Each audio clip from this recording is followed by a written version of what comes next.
سلام علی عبادہ الذین اصطفی اما بعد۔ یہ مضمون چل رہا ہے فضائل رمضان سے متعلق۔ اس سے پہلے یہ سنتے رہے کہ رمضان کی آمد سے پہلے تقوی اختیار کر لیا جائے، اپنے آپ کو گناہوں سے پاک و صاف کر لیا جائے، اور اسی ہی حوالے سے اللہ تبارک و تعالی نے اس رمضان سے پہلے ایک مہینہ شعبان کا بھی عطا فرمایا۔ آج کچھ شعبان سے متعلق اور شعبان کی اس 15ویں رات سے متعلق کچھ باتیں انشاءاللہ ذکر کی جائیں گی کہ شعبان کا مہینہ بھی اللہ تبارک و تعالی نے عطا فرمایا اور بڑی فضیلت والا یہ مہینہ ہے، جس مہینے کو آپ صلی اللہ علیہ وسلم نے فرمایا کہ یہ میرا مہینہ ہے،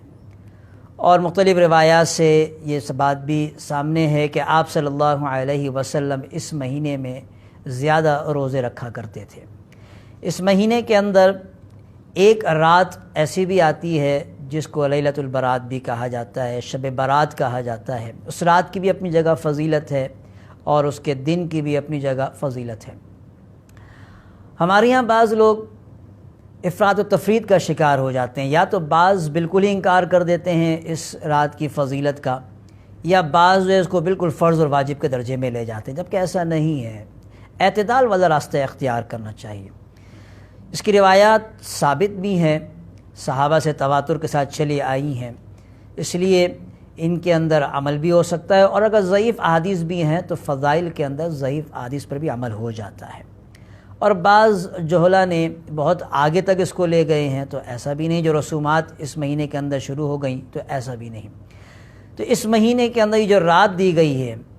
15ویں شب،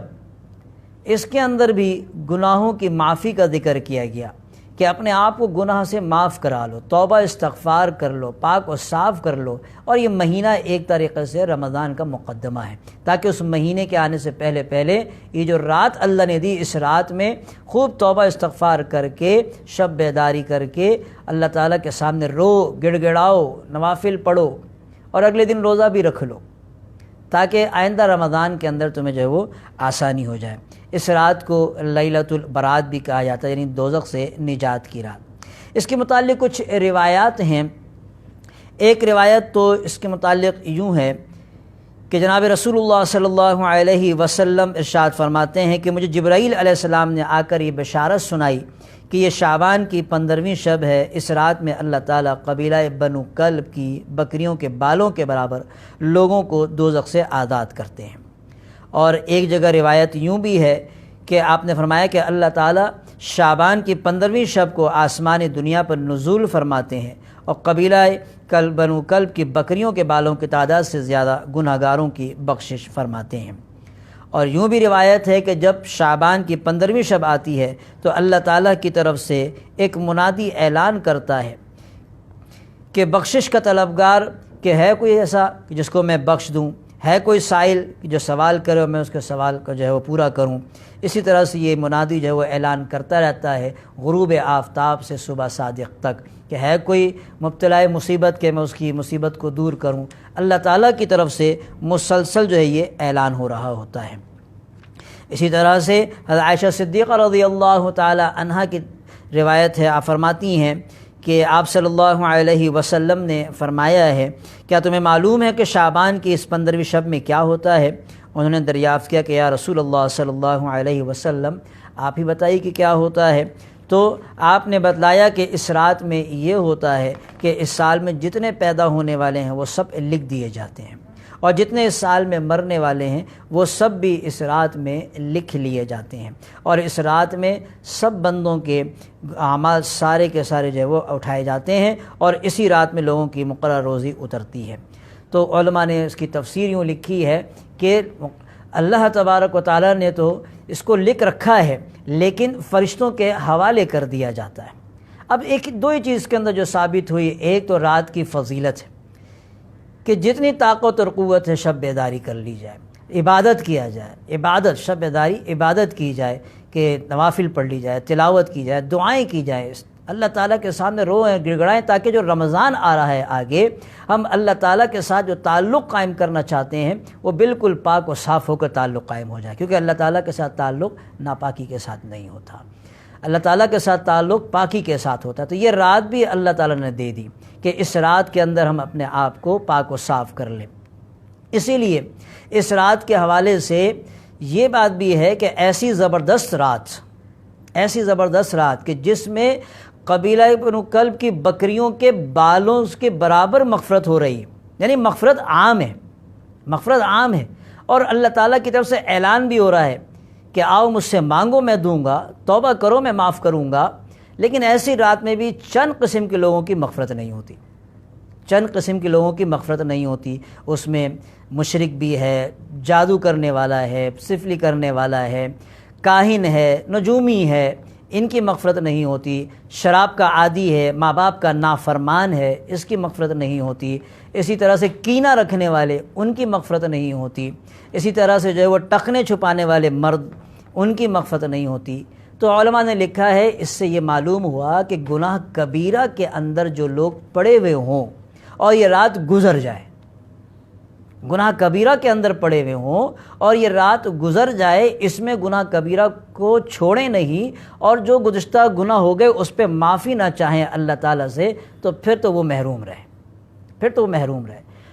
تو ہمارے یہاں ہوتا یہ ہے کہ جو اصل چیز ہے ہم نے اس کو تو چھوڑ دیا،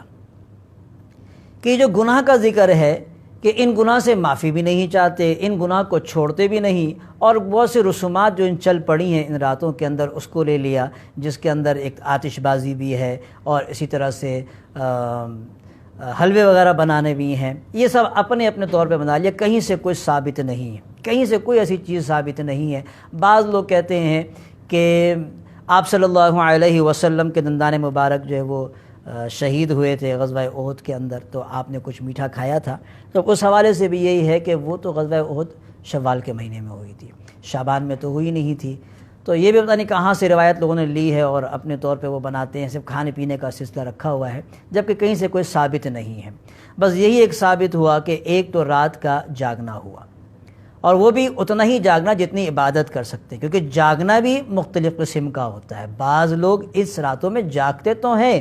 لیکن وہ جاگنا ایک تفریح کی صورت میں ہوتا ہے، یا تو مسجد میں بیٹھے ہوئے ہیں تو مسجد میں بیٹھے ہوئے آپس میں گفتگو ہو رہی ہے، کہیں سیاسی گفتگو ہو رہی ہے، کہیں کچھ گفتگو ہو رہی ہے، اور سمجھ رہے ہیں کہ ہم نے رات جو ہے وہ جاگ کر گزار لی، یا راستوں میں کہیں بیٹھ گئے اور سمجھتے ہیں کہ ہم نے رات جاگ کر گزار لی۔ تو جاگنے کا مطلب یہ ہے کہ اللہ تعالیٰ کی عبادت کی جائے، اور کیونکہ نفلی عبادت ہے اس لیے نفلی عبادت گھر میں زیادہ اچھی ہے، کہ اپنے گھر میں ہی رہتے ہوئے نفلی عبادت کیا، جتنی بھی توفیق ملے جو ہے وہ نوافل پڑھیں، توبہ استغفار کریں، تلاوت کریں، اور پھر صبح کی نماز میں حاضر ہو جائیں، فجر کی نماز ادا کریں۔ ایسا نہ ہو کہ رات بھر جاگے اور فجر کی نماز غائب ہو جائے، ایسا نہ ہو۔ اور اگلے دن جو ہے وہ توفیق ہو تو روزہ رکھ لے، مستحب ہے، روزہ رکھ لیا جائے 15ویں تاریخ کو، یہ مستحب ہے، اس کے علاوہ اور کچھ ثابت نہیں۔ قبرستان جانے کے حوالے سے بھی ایک روایت کے اندر ہے جو عائشہ صدیقہ رضی اللہ تعالی عنہا سے ہی مروی ہے، آپ نے جو فرمایا ہے اس کا جو مفہوم یوں ہی ہے کہ آپ نے فرمایا کہ میں سو رہی تھی کہ میری آنکھ کھلی تو میں نے آپ کو نہ پایا، اور پھر جو ہے میں آپ کے پیچھے گئی تو میں نے آپ کو جنت البقیع میں پایا، اور وہ یہ رات یہی 15ویں رات تھی۔ تو اس میں بھی یہ معلوم ہوا کہ آپ صلی اللہ علیہ وسلم نے قبرستان جب آپ تشریف لے گئے جنت البقیع میں، تو آپ نے نہ تو عائشہ صدیقہ رضی اللہ تعالی عنہ کو جگایا، اور نہ ہی جو ہے وہ صحابہ کرام کو جگایا کہ اٹھ جاؤ میں قبرستان جا رہا ہوں، سب میرے ساتھ چلو، ایسا بھی نہ ہوا۔ آپ تو خاموشی کے ساتھ تشریف لے گئے۔ اس لیے علماء فرماتے ہیں کہ زندگی میں ایک مرتبہ بھی اگر کوئی اس رات میں قبرستان میں چلا جائے اور جو ہے وہ وہاں حاضری دے آئے، اشارے ثواب کر لے، تو یہ سنت ادا ہو جاتی ہے۔ اور آج کل کیونکہ فتنوں کا دور ہے، قبرستان عبرت کی جگہ ہے، وہاں میلے ٹھیلے کی جگہ نہیں ہے۔ تو آج کل کیونکہ میلے ٹھیلے لگتے ہیں وہاں پر اور ایک تفریح رہتی ہے، اس لیے جو ہے وہ جانے سے جو ہے وہ بچنا ہی چاہیے، جانے سے بچنا ہی چاہیے۔ بس وہ ایک دفعہ چلے گئے، زندگی میں سنت ادا ہو گئی، کیونکہ آج کے لوگوں نے تفریح بنا لیا۔ ایک بات آخر میں جو ہے وہ ایک واقعہ سناؤں آپ کو کہ ہمارے ایک دوست ہیں، چند سال پہلے ان کی والدہ کا انتقال ہوا، اور وہ انتقال بھی ہوا اسی 14 شعبان کو دن میں انتقال ہوا ان کا۔ تو مجھے بھی معلوم ہوا، ہم نے بھی تیاری کی ان کی تدفین وغیرہ کے لیے۔ اب تدفین جو تھی وہ رات عشاء کی نماز کے بعد تھی، یعنی 15ویں شب تھی۔ قبرستان کس لیے ہوتے ہیں؟ قبرستان مردوں کو دفن کرنے کے لیے۔ ہم جب قبرستان گئے ارد گرد کے جو قبرستان تھے وہاں جب گئے تو گورکن کہتا آج تدفین نہیں ہوگی. بھائی آج تو تدفین, قبرستان تدفین کے لیے تو ہے, کہ تدفین آج نہیں ہو سکتی, آج رش بہت ہوگا, راستے دور دور تک بند ہوں گے, اس لیے تدفین نہیں ہو سکتی. ایک قبرستان, دوسرے قبرستان, تیسرے قبرستان گئے, بالآخر پھر ایک قبرستان میں, وہاں قبرستان میں بھی تعلق نکالنا پڑ گیا. اس تعلق نکالنے کے بعد پھر جناب پھر طے ہوا کہ عشاء کی نماز کے بعد تدفین ہوگی. اور جب تدفین شروع ہوئی, جب جنازہ لے کر ہم گئے عشاء کی نماز کے بعد, تو لوگوں کا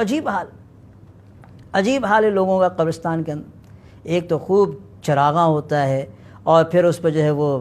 آگ جلائی جا رہی ہوتی ہے قبروں کے اوپر. حدیث میں ہے کہ مسلمانوں کے قبرستان میں آگ کا کیا کام؟ آگ تو جہنم کی چیز ہے, آگ کا کیا کام؟ چراغاں کیا جاتا ہے وہاں پر جا کے قبرستان کے اندر, اور ہر کوئی جنازے کو ہاتھ لگا لگا کے چوم رہا ہے, ایسے چوم رہا ہے. یہ عجیب لوگوں کے اندر ایک کیفیت ہے.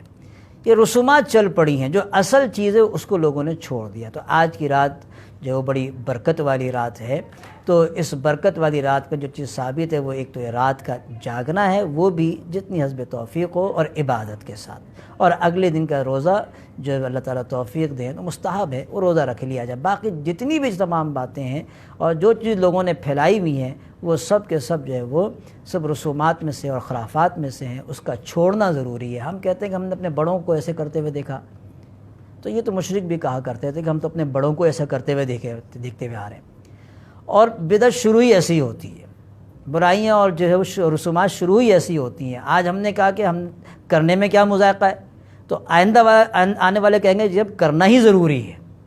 کرنا ہی ضروری ہے, اس لیے جو ہے اس کا چھوڑنا ضروری ہے. اور یہ بات بھی ابتدا میں معلوم ہو گئی کہ رمضان المبارک سے پہلے پہلے اپنے آپ کو پاک و صاف کرنا ہے. تو اس لیے یہ رات اللہ تعالیٰ نے ایک موقع دے دیا کہ اس رات کے اندر خوب توبہ استغفار کر لو, اور جو گناہ ہو گئے ہیں ان گناہ سے جو ہے معافی تلافی کرے. گناہ کو چھوڑ دو, گناہ کو چھوڑ دو, معافی تلافی کرو, اس کو چھوڑ دو گناہوں کو. اور ذکر جو ہوا بھی حدیث کے حوالے سے کہ ایسی زبردست رات کے اندر چند قسم کے لوگوں کی مغفرت نہیں ہوتی. تو اس سے معلوم یہی ہوا کہ گناہ کبیرہ اگر کرتے رہیں گے اور رات گزر جائے, دن بھی گزر جائے یہ والا, اور گناہ کبیرہ کو نہ چھوڑیں گے تو پھر محروم ہی رہیں گے. اللہ تعالی ہمیں اچھی توفیق عطا فرمائے. وآخر دعوانا الحمدللہ رب العالمین.